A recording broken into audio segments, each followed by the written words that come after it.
Good morning, Prabhus.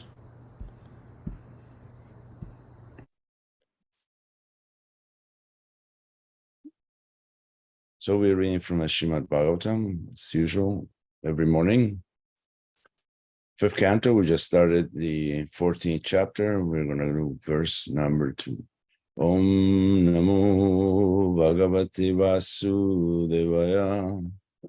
Om Namo Bhagavate Vasudevaya. Om Namo Bhagavate Vasudevaya. Narayanam Namaskritya Naram Chaiva Narottamam Devim Saraswatim Vyasam Tato Jayam Dirayat Nashta Prayesha Bhadresu Nityam Bhagavata Sevaya Bhagavati Utamas Loke Bhakti Ravavati Naistiki.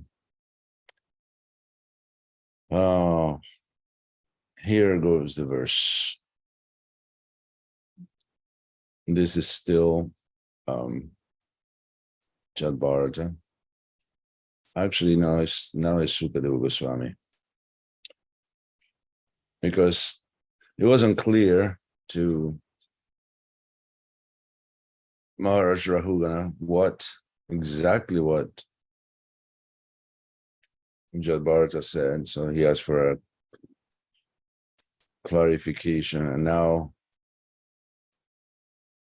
Sukadeva Goswami is elucidating even further, is putting some light.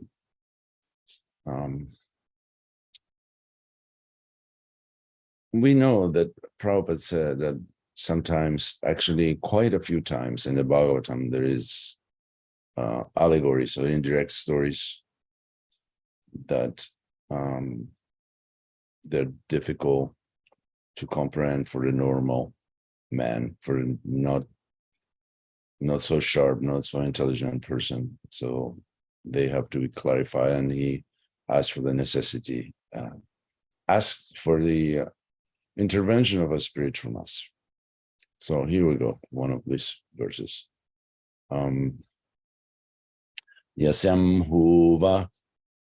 Yasyam huva ete shad indriya namana karmana dasyava evate tad yatha purushasya dhanam yat kinchid dharma upaikam bahu krichra Digatam sakshat parama purusharadana lakshano yasu dharmastum tu samparaya udaharanti tad dharmyam danan darshana sprishana Shravana Svadana Vagrihana Vagrana Sankalpa Vyavasaya Griha Gramyo Bhogena Kunatasya Jitat Manu Yata Saratasya Vidumpanti. Synonyms: Yasyam, in which; Uha, certainly; Va, or; Ete, all these. Sat Indriya Mana, who are named the six senses, the mind and the five knowledge-acquiring senses. Karmana, by their activity. Dasyava, the plunderers. Eva, certainly. Te, they. Tat, that. Yata, as. Purushasya, of a person. Dhanam, the wealth. Yat, whatever. Kinchit, something. Dharma, aupaikam, which is a means to religious principles. Bahu krichra adhigatam, earned after much hard labor. Sakshat, directly. Paramapurusha aradhana lakshana, whose symptoms are worship of the Supreme Lord by performance of sacrifices and so on. Ya, which; aso, that; dharma, religious principles; tam, that; two, but; samparaye, for the benefit of a living entity after death. Udaharanti, the wise declare; tat dharmyam, religious, relating to the prosecution of the Varnashram Dharma. Dhanam, wealth; darshana, by seeing; sparshana, by touching; shravana, by hearing; asvadana, by tasting; avagrihana, by smelling; sankalpa, by determination; vyavasaya, by a conclusion; griha, in the material home; gramya upabhogena, by material sense gratification; kunatasya, of a misguided condition. So ajita atmana was not controlled himself, yata, just as; sartasya, of a living entity interested in sense gratification; vilumpanti, they plunder. Translation and purport by His Divine Grace Srila Prabhupada. In the forest of material existence, the uncontrolled senses are like plunderers. The conditioned soul may earn some money for the advancement of Krishna consciousness, but unfortunately, the uncontrolled senses plunder his money through sense gratification. The senses are plunderers because they make one spend his money unnecessarily for seeing, smelling, tasting, touching, hearing, desiring, and willing. In this way, the conditioned soul is obliged to gratify his senses, and thus all his money is spent. This money is actually acquired for the execution of religious principles, but it is taken away by the plundering senses. Purport. Purva jamarjita vidya purva jamarjitan dhanamagre dhavati dhavati. By following the principles of the Varnashram Dharma, one attains a better position in the material world. One may be rich, learned, beautiful, or highborn. One who has all these assets should know that they are all meant for the advancement of Krishna consciousness. Unfortunately, when a person is misguided, he misuses his high position for sense gratification. Therefore, the uncontrolled senses are considered plunderers. The good position one attains by executing religious principles is wasted as the plundering senses take it away. By executing religious principles under the laws of Varnashram Dharma, one is placed in a comfortable position. One may very easily use his assets for the further advancement of Krishna consciousness. One should understand that the wealth and opportunity one gets in the material world should not be squandered in sense gratification. They are meant for the advancement of Krishna consciousness. This Krishna consciousness movement is therefore teaching people to control the mind and five knowledge acquiring senses by a definite process. One should practice a little austerity and not spend money on anything other than the regulative life of devotional service. The senses demand that one see beautiful things. Therefore, money should be spent for decorating the deity in the temple. Similarly, the tongue has to taste good food, which should be bought and offered to the deity. The nose can be utilized in smelling the flowers offered to the deity, and the hearing can be utilized by listening to the vibration of the Hare Krishna mantra. In this way, the senses can be regulated and utilized to advance Krishna consciousness. Thus, a good position might not be spoiled by material sense gratification in the form of illicit sex, meat eating, intoxication, and gambling. One spoils an opulent position in the material world by driving cars, spending time in nightclubs, or tasting abominable food in restaurants. In these ways, the plundering senses take away all the assets that the conditioned soul has acquired with great difficulty. The verse again, in the forest of material existence, the uncontrolled senses are like plunderers. The conditioned soul may earn some money for the advancement of Krishna consciousness, but unfortunately, the uncontrolled senses plunder his money through sense gratification. The senses are plunderers because they make one spend his money unnecessarily for seeing, smelling, tasting, touching, hearing, desiring, and willing. In this way, the conditioned soul is obliged to gratify his senses. And thus, all his money is spent. This money is actually acquired for the execution of religious principles, but it is taken away by the plundering senses.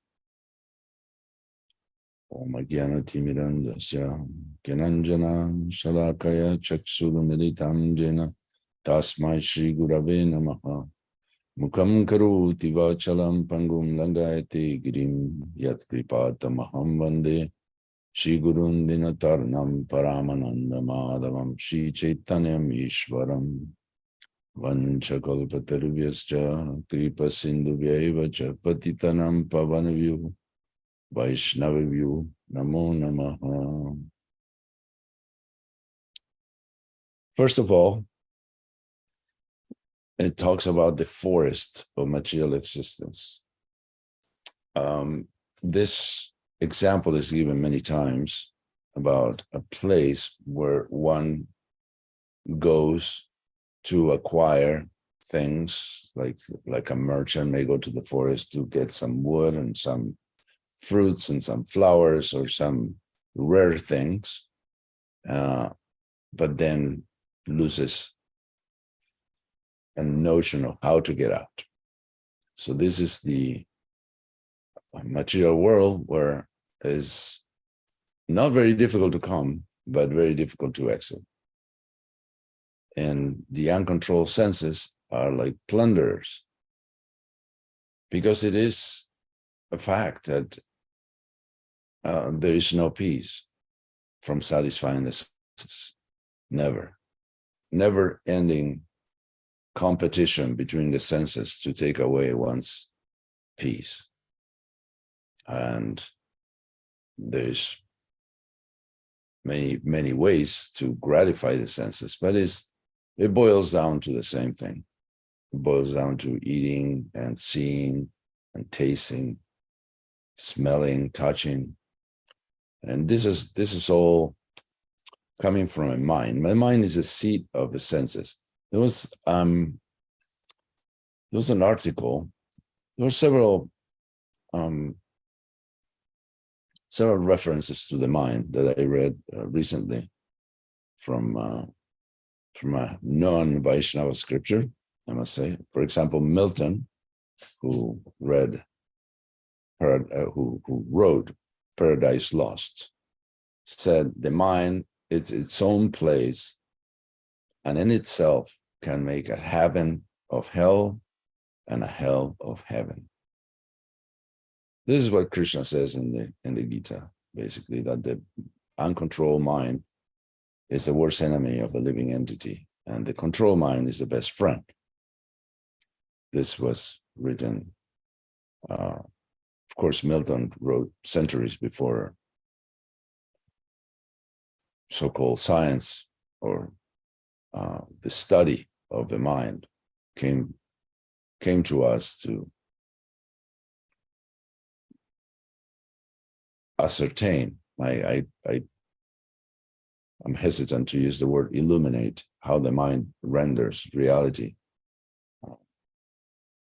to understand what the world is and who we are and so on. So the clarity of the mind usually shapes the quality of our lives.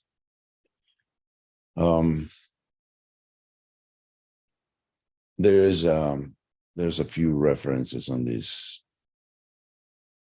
Let's see. This is from the bottom, which is Alain de Botton. A mind in a healthy state is in the background, continually performing a near miraculous set of maneuvers that underpin our moods of clear-sightedness and purpose. A healthy mind is an editing mind, an organ that manages to sieve from thousands of stray, dramatic, disconcerting, or horrifying thoughts, those particular ideas and sensations that actively need to be entertained in order for us to direct our lives effectively. So this is a description, but it is always missing the point of the mind, that the mind should be focused on Krishna. So yes, we understand the functioning of the mind, but what is the purpose of it? Another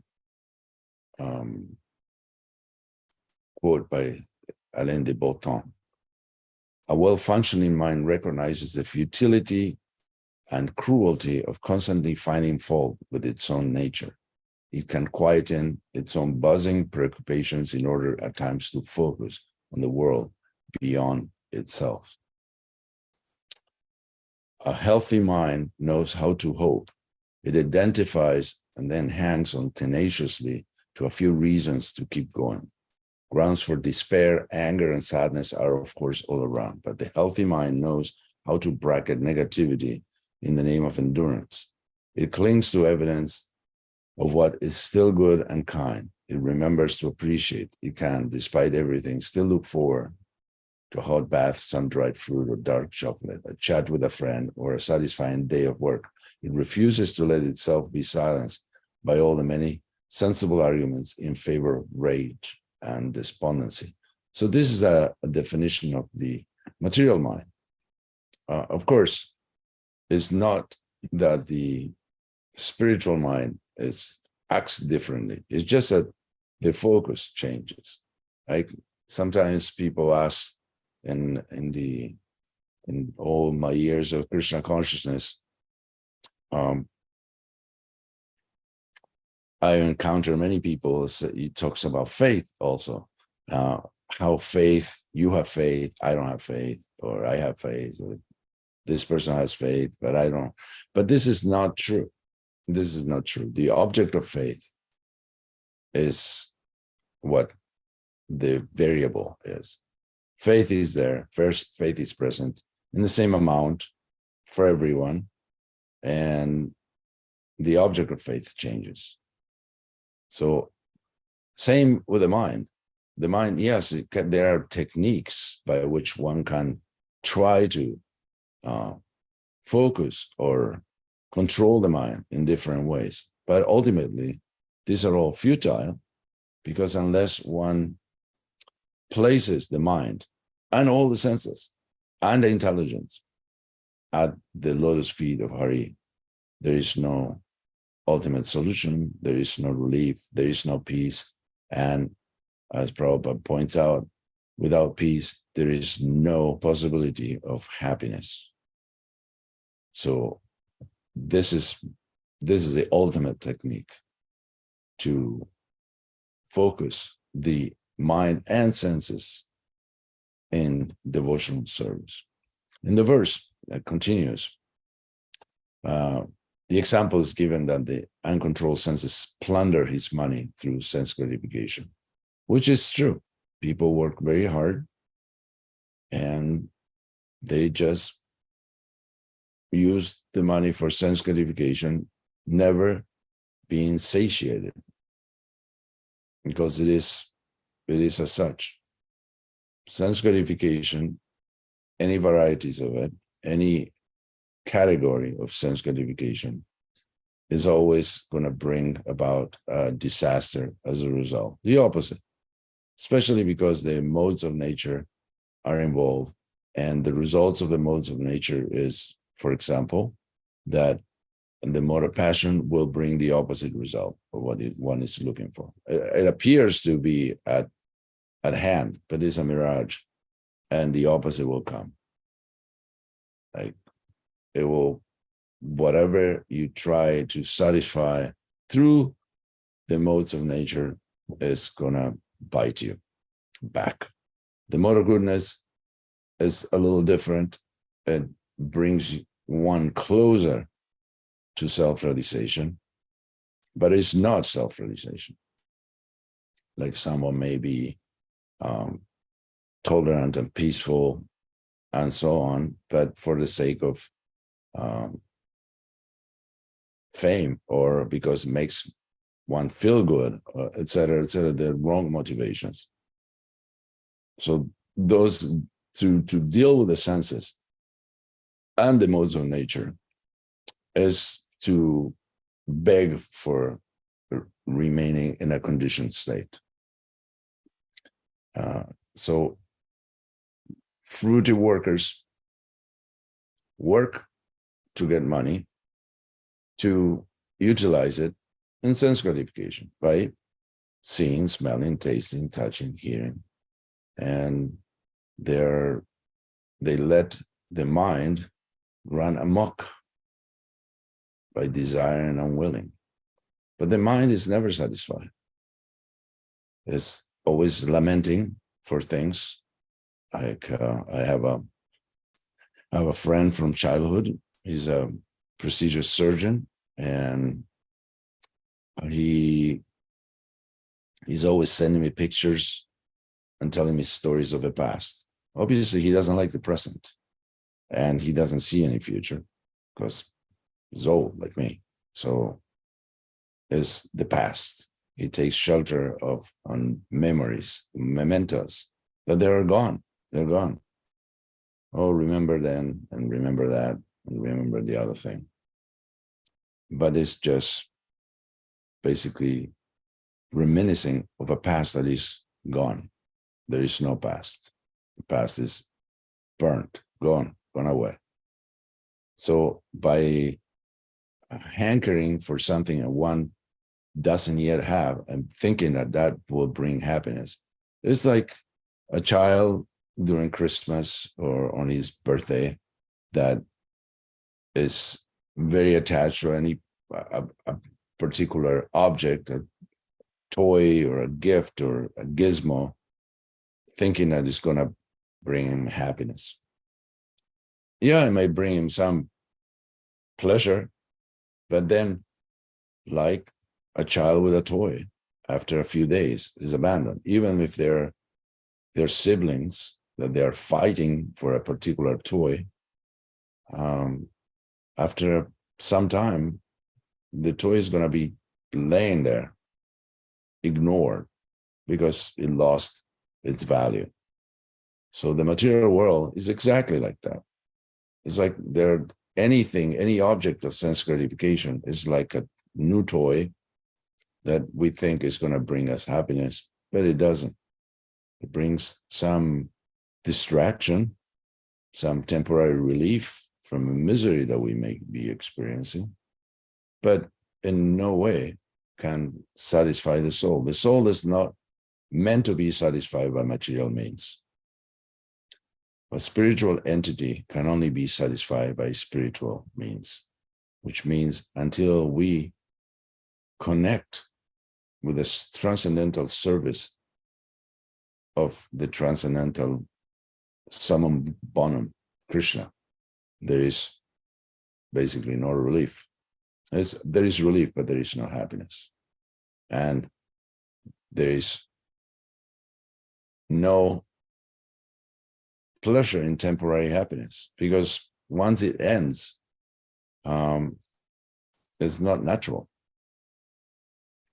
We are not meant to die. We are not meant to stop enjoying. But we have adopted this position by rejecting Krishna, by coming to the material world. Why did we reject Krishna? What made us reject Krishna? Simply thinking that we can do better. Envy. And as Prabhupada defined it, envy means malice. In other words, jealousy means you want something that somebody else has. And envy, in this sense, means you want something that someone else has, and also you don't want that person to have it.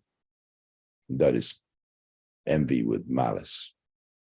So due to thinking erroneously that we can do better, that Krishna is not doing a very good job as God, we desire to be the enjoyers, the supreme enjoyers. The peace formula, Bhoktaram Jagatapasam Sarva Loka Maheshwaram. This indicates that we are not meant to be the supreme enjoyer, the supreme friend, benefactor of everyone. It's not our position. We are not everybody's friend. We can make friends with some and cannot make friends with others. Krishna is a benefactor of everybody. And he's a friend of everyone. He's the best friend. No friend will follow us through thick and thin, life after life. But Krishna does that. He never abandons. That's why, as Prabhupada says in one of the purports in this chapter about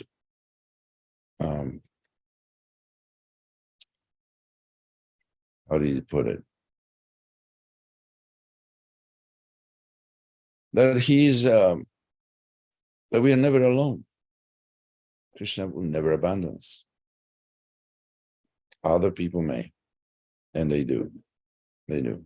As long as there is as soon as there is a discrepancy in the relationship, they may choose to abandon us and abandon the friendship. Or if there is a misunderstanding, there is an impasse, there is a break, there is tension, there is even ill feelings. But Krishna is not offended. Krishna is not offended by our forgetfulness,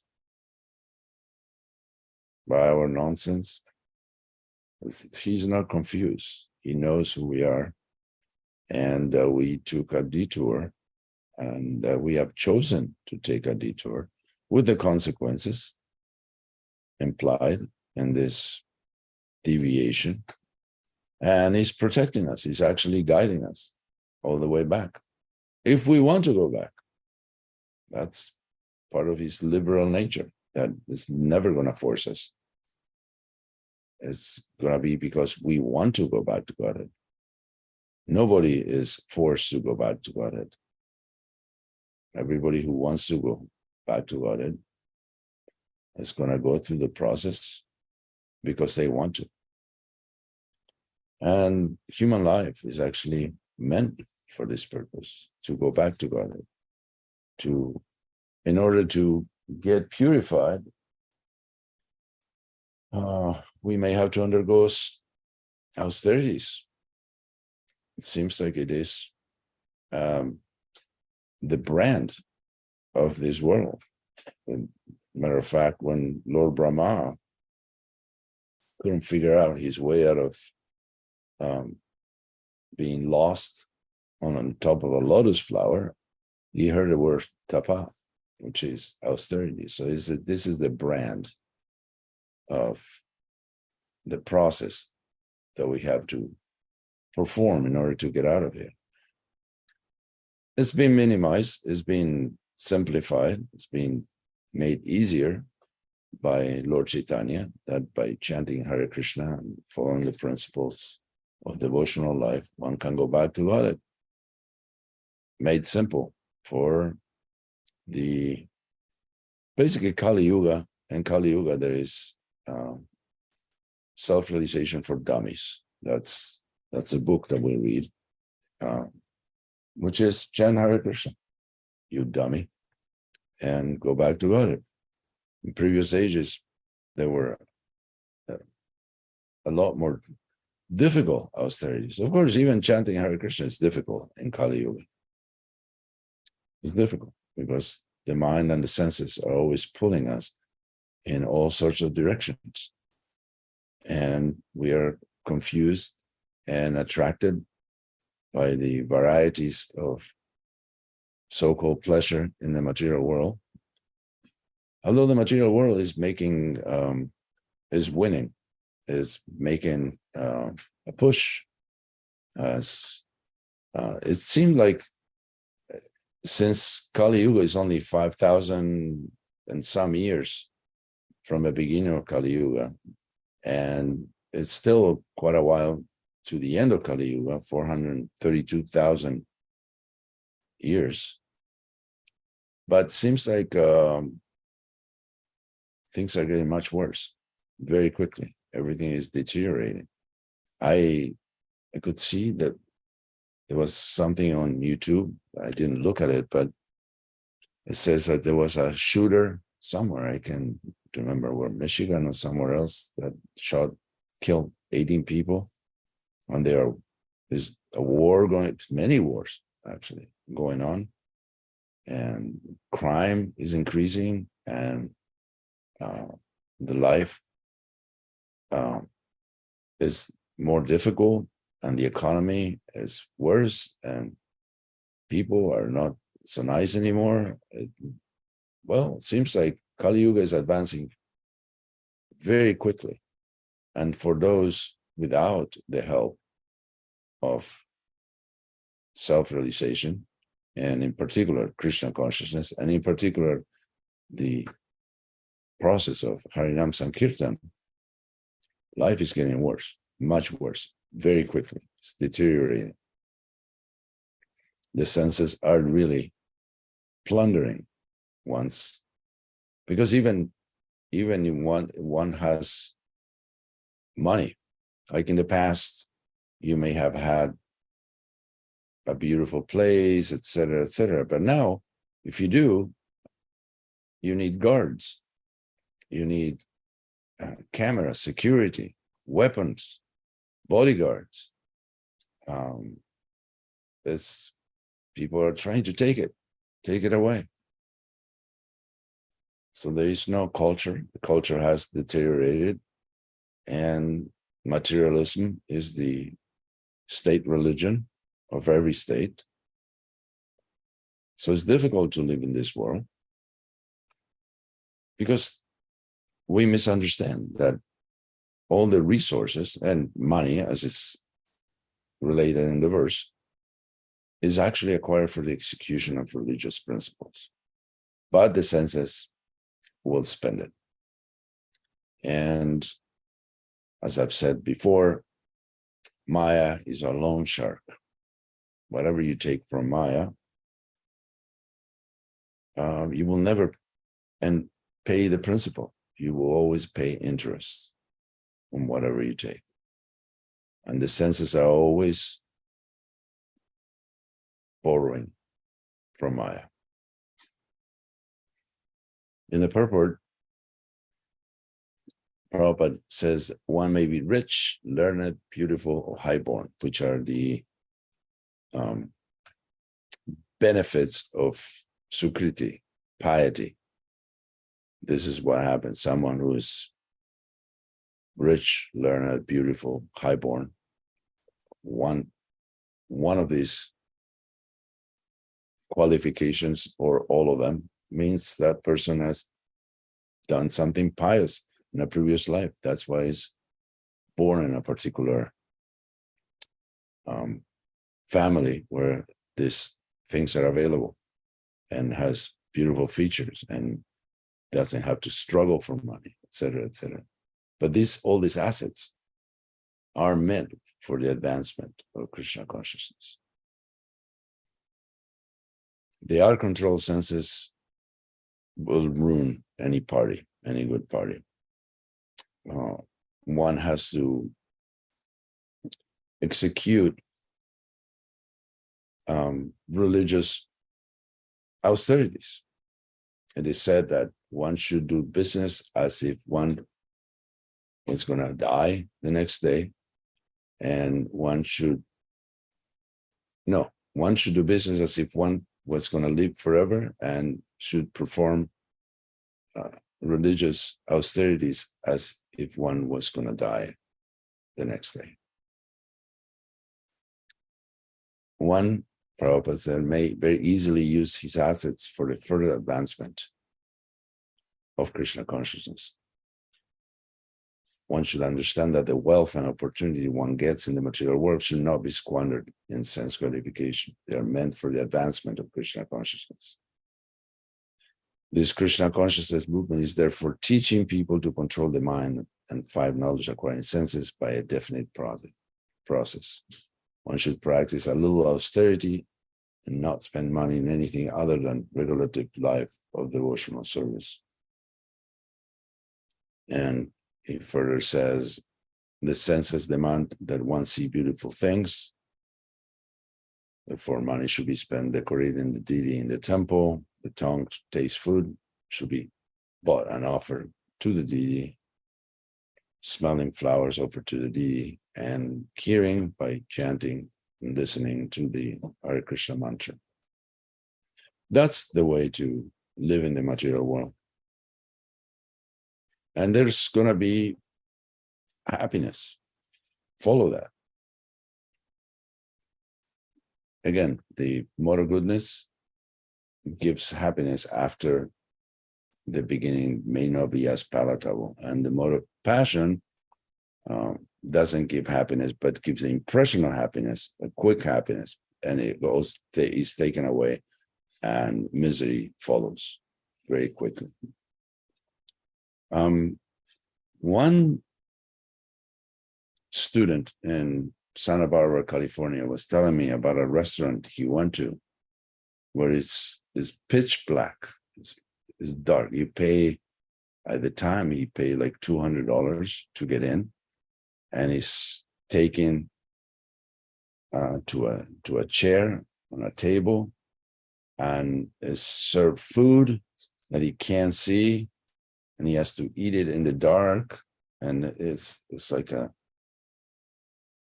basically like they say that if someone loses a sense of sight, like blind people can hear better, they are better musicians. So this so-called process that you're taken to a restaurant and made pay an exorbitant amount of money for food that you can't see, can't tell what it is, but the experience itself is fabulous. So he was praising this method of eating some abominable thing in the dark. They don't know what to do anymore. We have a much easier process. We procure or grow, as we do in Gita Nagari, beautiful produce for Krishna, and we cook it with care and devotion and offer it to Krishna. And after Damodar eats it, then one can relish the flavor of Krishna Prasadam and make spiritual advancement. There is no other process where you can actually make spiritual progress by eating. So one has to offer the right thing also, because there are other processes like saying grace or thanking for God for the food. Even people in the Amazon thank the gods of the goddess of a forest but they choose many times, most times, the wrong items. Like they kill animals and they they say thanks. Or the Vaishnavas don't do this. They do the process of ahimsa, which all Vaishnavas should follow. They should only eat ahimsa vegetarian food. It's very difficult because there's violence at every turn, and it's very difficult to ascertain the origin and the process by which how food came to us, if it was a product of cruelty and exploitation or not. But we are fortunate to live in Gitanagari, where a good amount of the food that we get is procured by ahimsa means. Okay, let's see if I left anything. So Prabhupada ends the purport saying, thus a good position might not be spoiled by material sense gratification in the form of illicit sex, meat eating, intoxication, and gambling. One spoils an opulent position in the material world by driving cars, spending time in nightclubs, or tasting abominable food in restaurants. In this way, the plundering senses take away all the assets that the conditioned soul has acquired with great difficulty. So we should try to be cautious and careful to always stay away from the 4 pillars of irreligion in order to satisfy Hari, and think of how can we please Krishna? How can we meditate in Krishna? And then this world, as bad as it is not going to be a bad place, because our consciousness won't be tinged by material, the foibles of material existence. So tomorrow, Yasudeva Prabhu has a verse that talks about householders in not very good terms, actually. So good luck to that. And then on Sunday, Krishna Kshetra Swami, who is present today, is going to speak about a verse that actually mentions the life of a sannyasa. So it's very appropriate that the schedule coincides with the ashram.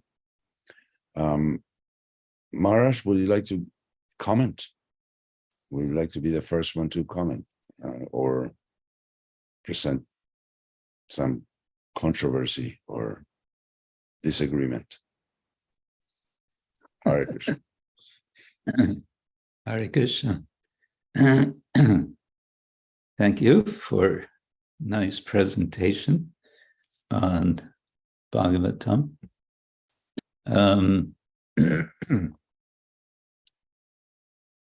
I was thinking about, I forget how you put it, but the idea that everyone has faith.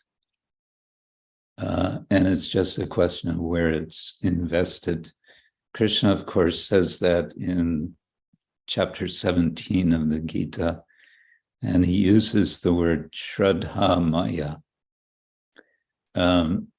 Shraddha Maya can be translated as full of faith or constituted of faith.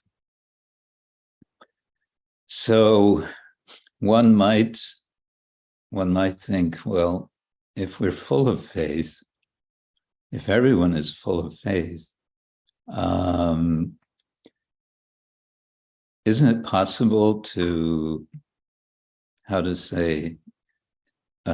reserve at least some of that faith for Krishna, for God? It seems to be invested. It's a kind of either or situation. Either you're invested in the modes of material nature, or you're invested in the Supreme.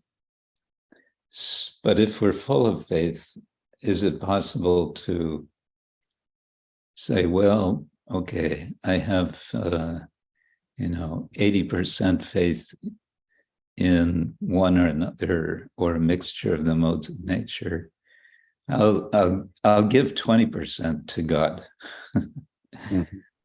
Maybe you want to comment on that.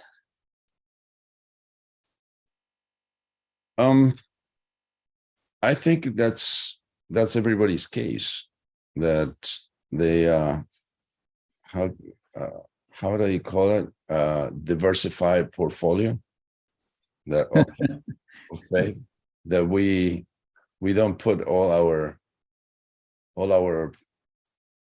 of anything in just one source, because we think I'm gonna need that. That's why people do things. They apply a particular process on a particular object, but they leave room just in case I'm missing out on something. Like, that's why full surrender is hard to come, because we kind of leave a few of our assets just in case, this investment fails. So if I go full on 100% for Krishna, then I'm gonna miss Mexican food and the Super Bowl, things that are not present in the spiritual world. But I think that all devotees, somehow or other, most devotees have this karma mishra bhakti, where they just in case, they leave a few coins in the devotional purse, just in case, you have to, something comes up, and you want to have cash at hand in order to do it. So yeah, our faith is, even though it is diversified, it gets reciprocated in exactly that way. If you have faith in Krishna, then Krishna should be the only source of your portfolio, should be the only object of your investment. But we tend to, I think, is hesitancy, skepticism, doubt, fear, all these things that creep in, that don't allow us to have full faith. I think that's to me, that's the explanation why, how hard is it to surrender? Well, it's not hard if you invest all your money in Krishna. It isn't hard. But yeah, it is hard to surrender if you have assets all over the place. You can't just gather them all together. You invested too much in too many business. You wanna add to that. I'm sure you have your own way to explain it, and probably more erudite than this Paul folk. No, that's nice.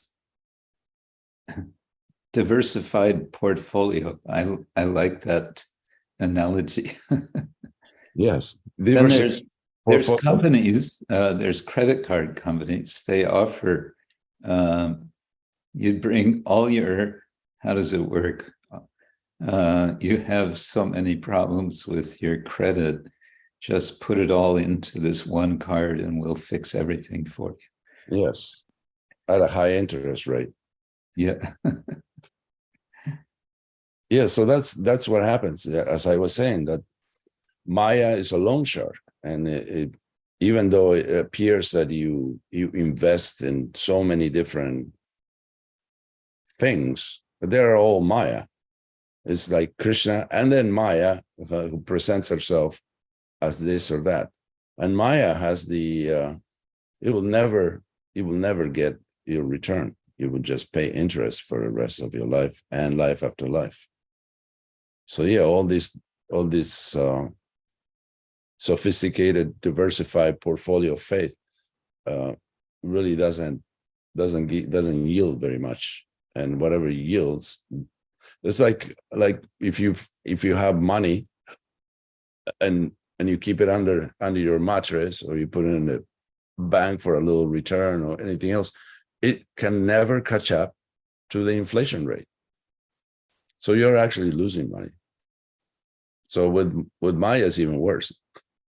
Maya gives you the illusion, because Maya shines behind a particular object, and hey, big boy, I'm here now, and when you obtain this particular object that you've been pursuing, then Maya moves on and it shines behind some other object.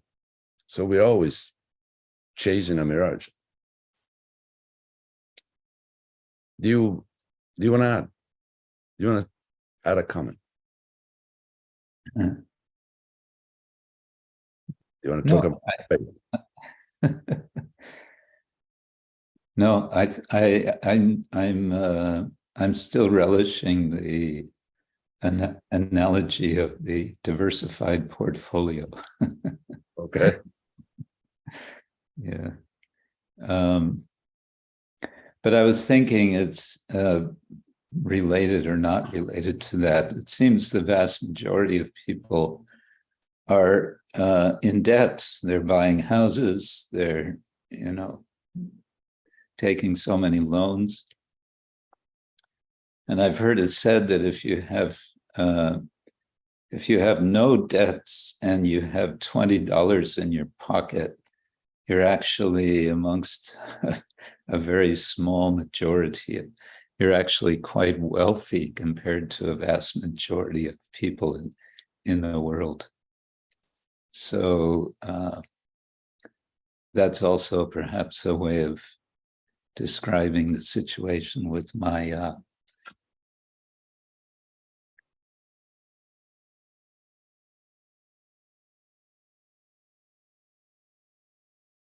Thank you for that. Any other comments or questions or contentions?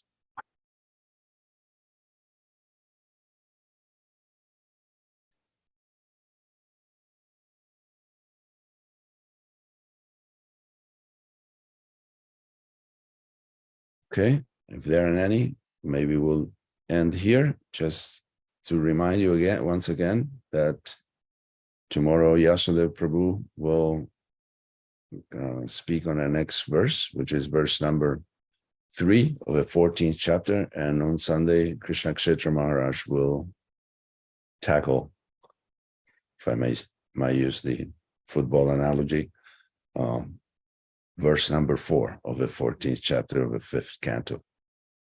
Thank you very much. Grantaraj Srimad Bhagavatam ki jai, Srila Prabhupada ki jai, Gaura Premanand.